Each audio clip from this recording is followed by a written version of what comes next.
Hello and welcome to the Loon. I am he. Let's get going. Unfortunately, I procrastinated filming today's show, so most of the news is several weeks old. But if you're wondering what was happening a few weeks ago, you'll love this. Nanos polling shows Pierre Poilievre surpassing Justin Trudeau in preferred prime minister tracking, showing once and for all that Trudeau never should have shaved that beard! It was so cool! What were you thinking? Families Minister Karina Gould says that if the US ban on the abortion pill is upheld, the Canadian federal government, quote, would work to provide that for American women, end quote. We haven't seen American women gazing towards Canada this longingly since Melania Trump met Trudeau. Canada has pledged an additional $39 million in sniper rifles and non-lethal aid for Ukraine, like fuel and first aid kits. Although that's 39 million Canadian, so it's only like 6 guns and a pack of Band-Aids. No, wait, I have another joke for that one. Canada has pledged an additional $39 million for Ukraine. These will include sniper rifles, as well as non-lethal aid, like shitty defective Russian weapons. The first one was better. Premiers have been calling on the federal government to renew and improve upon the Guns and Gang Violence Action Fund intended to support provincial and territorial public safety initiatives. The first improvement? Change the name to something that doesn't itself sound like an awesome gang. Join the Guns and Gang Violence Action Fund today! Hooah! That's how I think gangs act, apparently. Hooah! Twitter has removed the government-funded media tag on public broadcasters, following backlash and broadcasters leaving the platform. This comes just days after the CBC Twitter account was given such a tag, prompting a pause on their tweets. This in turn prompted Elon Musk, who is still, somehow, CEO of Twitter, to change the CBC's status to 69% government-funded. Ha! When asked for comment on his abrupt change of heart, Musk said, 420 YOLO swag pen 15. Alright, I made that last bit up, but I wouldn't be remotely surprised if he has since actually said that. Speaking of Musk, we have news from SpaceX. Following a cancelled launch earlier this week, the Starship rocket launched, you guessed it, on 420. Taking off at 8:33 a.m. local time, it began to spin at altitude before exploding roughly 4 minutes after liftoff. That's roughly 3 minutes and 52 seconds longer than it usually takes for Musk's rocket to explode. Ayo! High five for juvenile humor.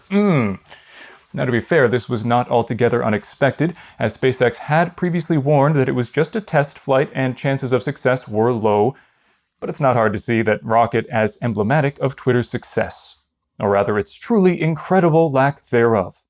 Musk's experiences with Twitter are like my experiences with the PSP, where I finally got one and all my friends immediately lost interest. Fuck you guys. Speaking of rockets, Canada's food prices continue to rocket up, though some are hopeful this will change now that Loblaw CEO and national punching bag Galen Weston Jr. is being replaced as CEO. Unfortunately, those hopeful for lower prices seem to be forgetting that he will be replaced with another greedy businessperson and not Che Guevara. Quebec Education Minister Bernard Joinville issued a directive Wednesday banning spaces used, quote, in fact and in appearance for the purposes of religious practices, such as open prayers or other similar practices, end quote. I don't know if he actually has that accent, it's just too fun. Sources say that any existing prayer rooms will be converted into rooms for the secular celebration of Pokemon, Mr. Beast, and Subway Surfers. Speaking of Pokemon, Gary Bowser, the incredibly fittingly named Canadian man jailed for being part of a group which sold hacked Nintendo Switch games, has been released from jail. In order to pay the $14.5 million in damages, it's reported that he must pay 25 to 30% of his income for the rest of his life. This sounds bad, but keep in mind that with Nintendo's prices, the average fan spends roughly 20% of their income on it anyway, so it's not that much more. The Ontario Science Centre may be moving. It's been announced that the Ontario Science Centre may be moving to Ontario Place, though this announcement has been met with some public outcry. Personally, I'm not too bothered by it, as long as they still have that thing where you look into it and it sneezes into your face. That's always my favorite part. New documents reveal that the Canadian Security Intelligence Service, or CSIS, warned in mid-2020 that COVID-19 would spark a wave of conspiracy theories and extremism, which would be an impressive prediction, but for the fact that friggin' everything sparks conspiracy theories nowadays. There are hours and hours of content describing conspiracy theories surrounding Barney the freaking dinosaur. Might as well have said, guys, COVID-19 will make people cough and watch stupid reality TV. Seriously, if you watch Selling Sunset, turn this video off right now. I don't want you.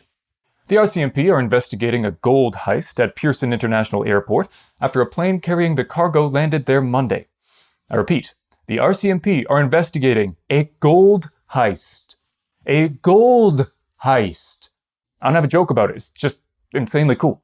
Canadian geese are on their way back, so try to avoid looking up for the foreseeable future. Fun goose fact, you know how they fly in that V and usually one side of the V is bigger than the other? You know why that is? More geese on that side. Love that joke. My wife, not so much. The Saskatchewan government has apologized after learning that a recipient of the Queen Elizabeth II Platinum Jubilee Medal had previously pleaded guilty to a domestic violence charge.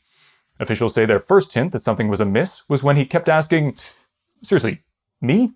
Are you sure?" And became more seriously concerned when he started talking about, quote, smacking a bitch with his sweet medal. Patreon.com/Ronpon. Patreon.com/Ronpon. Sports! For some more recent news, the Toronto Maple Leafs have made it to the second round of the playoffs for the first time in 19 years. It was an incredibly exciting first round with a Game 6 win, followed by a crushing second round with 3 brutal losses in a row. Will the Leafs turn it around? Tune in tonight to find out. But in case you miss it, the answer is no. Russian competitors returned to international judo competition in Qatar on Sunday, competing under neutral symbols after Ukraine boycotted the qualifier. It's been a strange championship, in part due to the political tension, and in part because the Russians start each match by proclaiming that they are not, in fact, fighting, but merely doing a demonstration. The Canadian Junior Squash Championship finals are on right now, which raises the question, hey, remember squash? In curling news, I miss Kevin Martin. He was so cute. And now it's time to see what's been happening below the belt. In American news, Florida Governor Ron DeSantis has been dropping in presidential polls as voters around the country react to his authoritarian actions in Florida. Which is great because I don't need him becoming president and tainting the name Ron more than it already has been tainted. Rons need better representation. The best we have is Weasley and Stoppable. Although DeSantis may soon unseat Jeremy in the worst Ron category.